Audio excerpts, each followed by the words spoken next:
Good morning everyone, कैसे हैं आप सभी।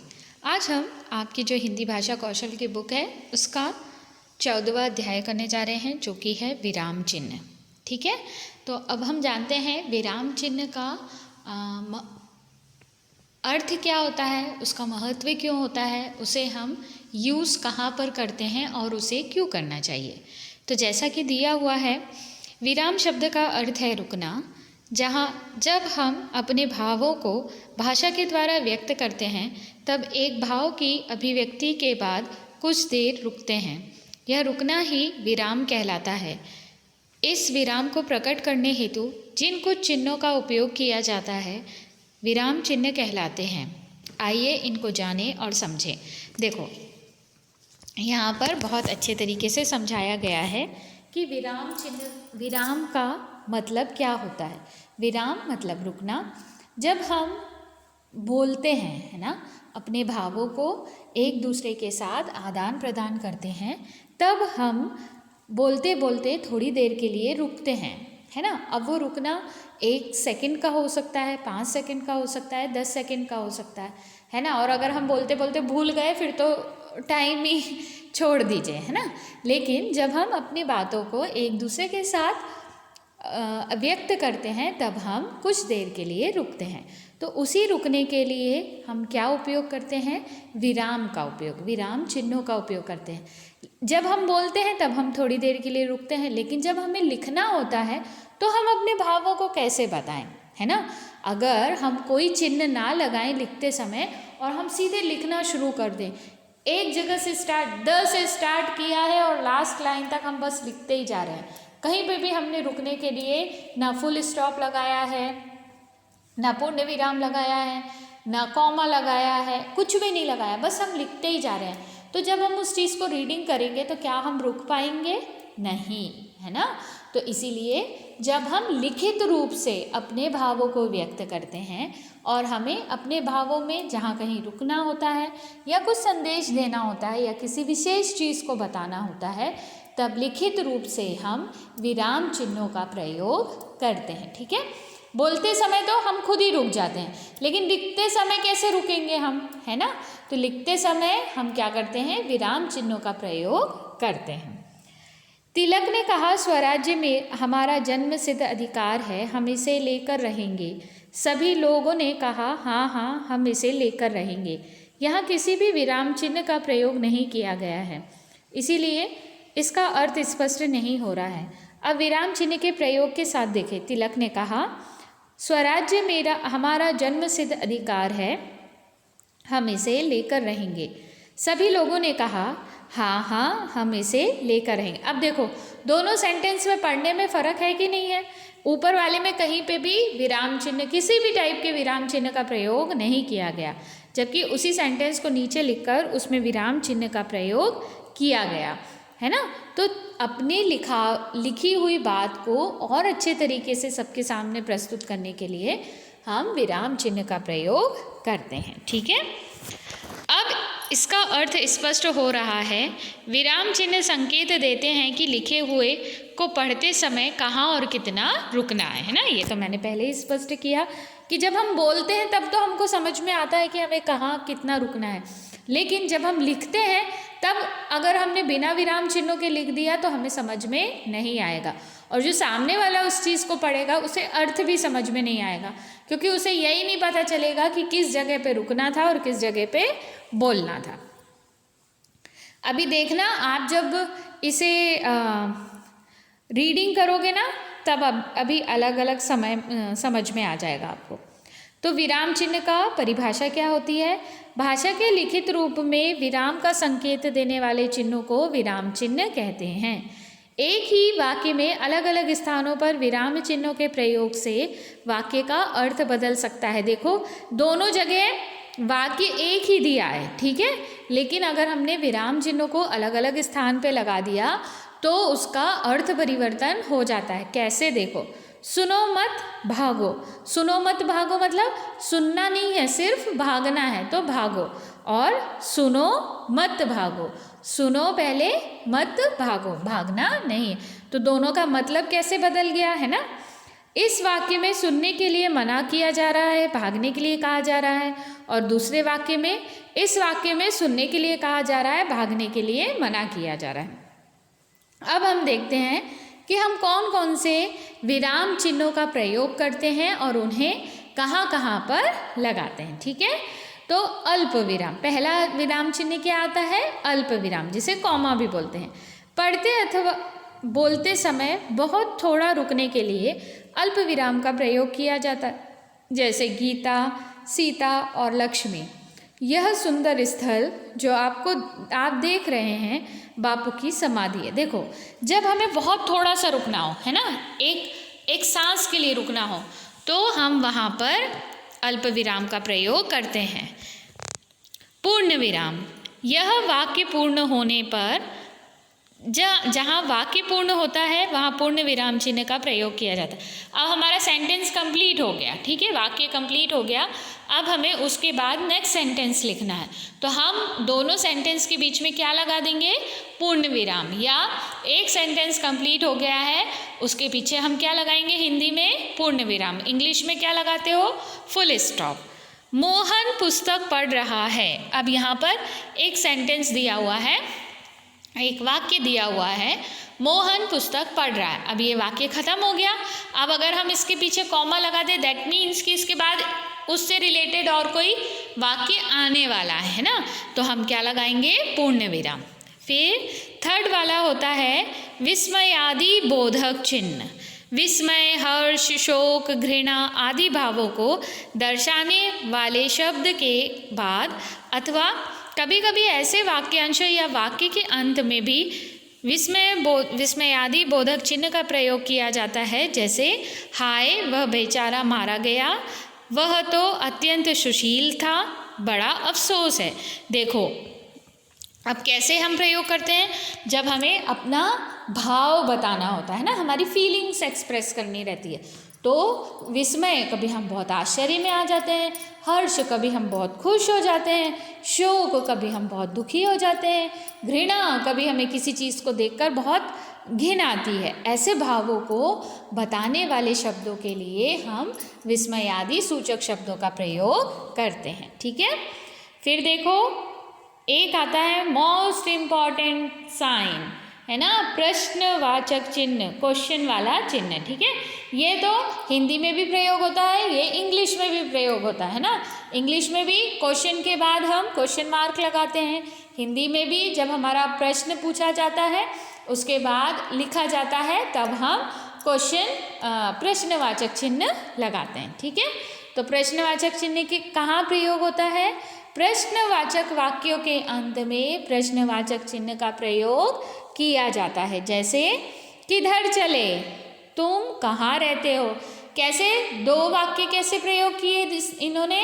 किधर चले, हम पूछते हैं ना किसी से कि किधर जा रहे हो, तो हम वहाँ पे पीछे क्या लगाते हैं? हम प्रश्नवाचक चिन्ह। ठीक है, अब इसके बाद होता है कोष्टक। ठीक है, कोष्टक या ब्रैकेट ये भी 3 टाइप के होते हैं, है ना, स्मॉल, मिडिल और लार्ज। ठीक है, तो इसमें इसका प्रयोग पद शब्द का अर्थ प्रकट करने हेतु क्रमबोध और नाटक या एकांकी में अभिनय के भावों को व्यक्त करने के लिए किया जाता है। देखो, इसका प्रयोग कहाँ करते हैं? जब हमें किसी चीज़ को एक क्रमगत लिखना है ना, क्रमागत मतलब एक के नीचे एक क्रम से आना चाहिए, तब हम कोष्टक का प्रयोग करते हैं। या कभी कभी हम नाटक पढ़ते हैं ना, अब नाटक पढ़ते समय हमें जो नाटक कर रहा है उसके भाव तो पता नहीं चलते, लेकिन उसके भावों को बताने के लिए कोष्टक में उसके भाव लिख दिए जाते हैं। जैसे कि वह व्यक्ति गुस्से में है, डैश का अंदर प्रवेश करना, मतलब अब जो दूसरा व्यक्ति था वो अंदर आ रहा है, तो अब वो बोल के नहीं बताएंगे, है ना, तो कैसे बोलेंगे, कैसे उसे पता चलेगा कि वो अंदर आ रहा है? वहाँ पे कोष्टक में ये लिखा रहता है। ठीक है, उद्धरण चिन्ह, जब किसी अन्य की उक्ति को बिना किसी परिवर्तन के ज्यों के त्यों रखा जाता है, तब वहाँ इस चिन्ह का प्रयोग किया जाता है।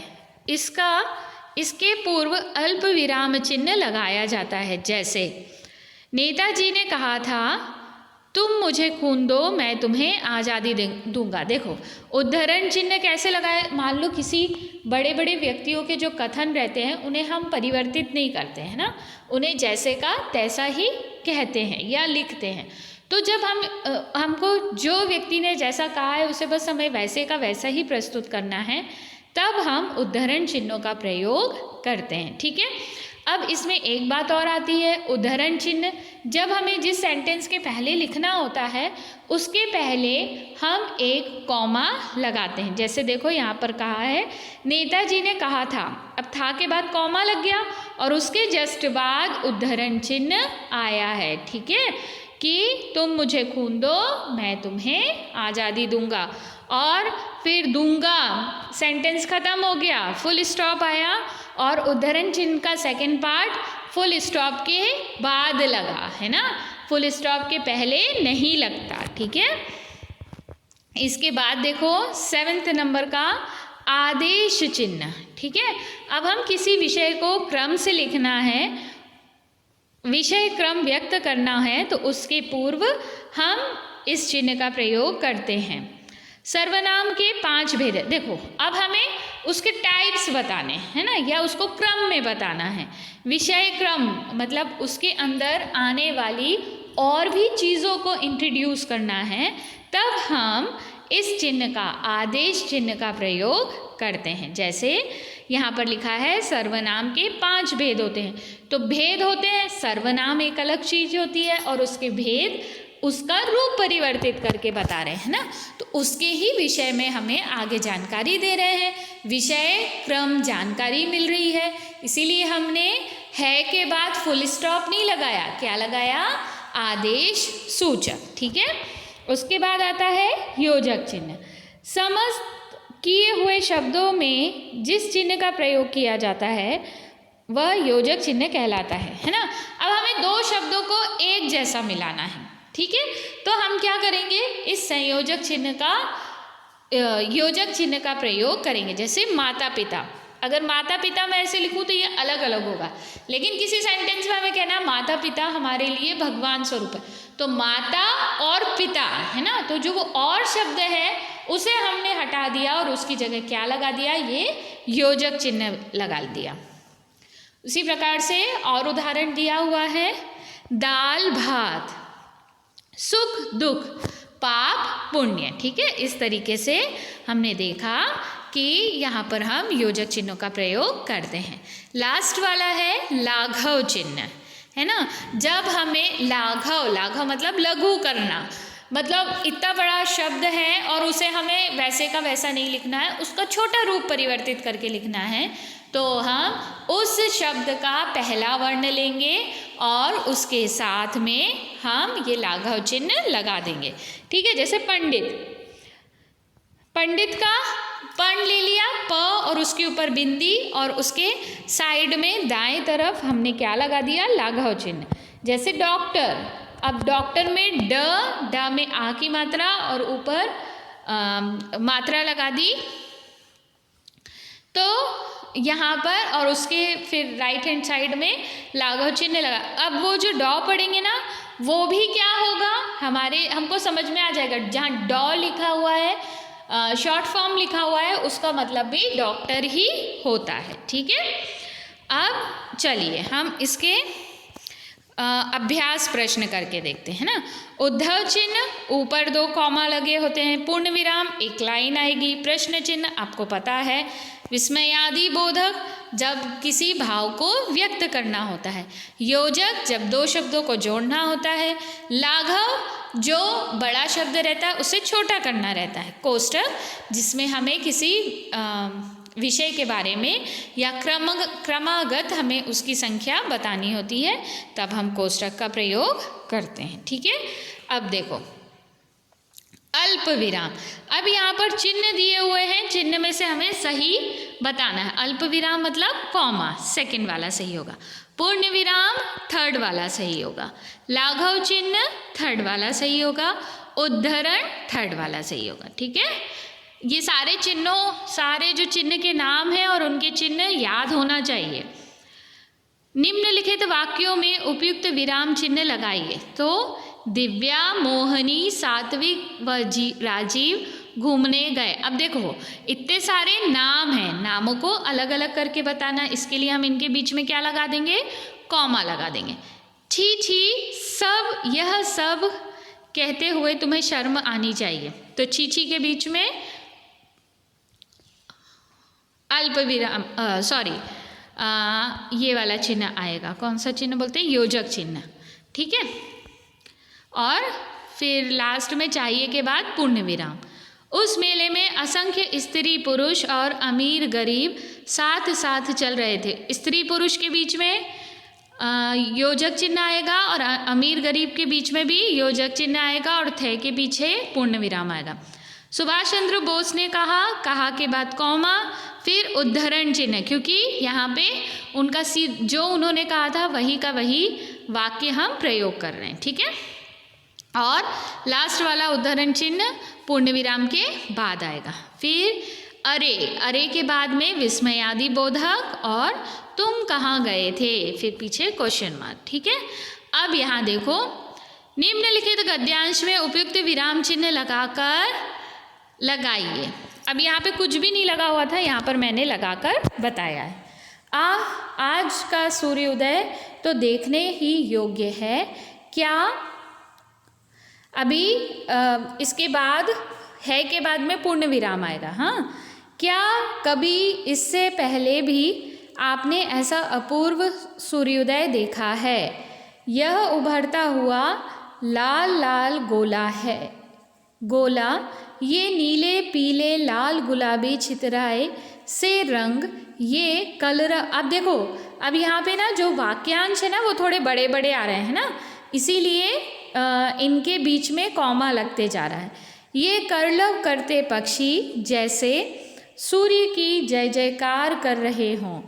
फिर रमेश, तनिक मेरे पास आकर उस बादल के टुकड़े को धीरे धीरे सूर्य की ओर बढ़ते हुए देखो, ठीक है। इस तरीके से हमने इसमें विराम चिन्ह लगाया है। बस योग्य है के बाद आप एक पूर्ण विराम और लगा लेना, ठीक है। तो हमने विराम चिन्हों के बारे में जाना। जब हम अपने भावों को प्रकट करने के लिए उसे लिखित रूप में लिखते हैं तब हम इन चिन्हों का प्रयोग करते हैं, ठीक है। तो कौन कौन से चिन्ह होते हैं? अल्प विराम, जहाँ थोड़ा रुकना होता है। पूर्ण विराम, जहाँ वाक्य का अंत होता है। विस्मयादि बोधक, जब हमें अपने भावों को व्यक्त करना होता है। प्रश्नवाचक चिन्ह, जब हम कोई प्रश्न पूछते हैं। कोष्ठक, जब हमें किसी घटना को क्रमबद्ध बताना होता है। उद्धरण, जब हमें जिस वाक्य को हमें जैसे का तैसा प्रस्तुत करना होता है तब हम उद्धरण चिन्ह का प्रयोग करते हैं। आदेश चिन्ह, जब हमें विषय को क्रम से लिखना होता है तब हम आदेश चिन्ह का प्रयोग करते हैं। योजक चिन्ह, जब हमें समस्त दिए हुए पद को एक साथ लिखना होता है या दो शब्दों को एक में बदलना होता है। लाघव चिन्ह, जब हमें किसी बड़े शब्द को छोटा बनाना होता है तब हम लाघव चिन्ह का प्रयोग करते हैं। तो इस तरीके से हमने विराम चिन्ह देख लिया है और आप इन्हें, इनके जो चिन्ह हैं इन्हें भी याद करना और इनका नाम भी याद करना और ये सारा बुक वर्क आप अपनी कॉपी में कर लेना, ठीक है। तो मिलते हैं आपसे नए लेक्चर में, तब तक आप सभी सुरक्षित रहिए।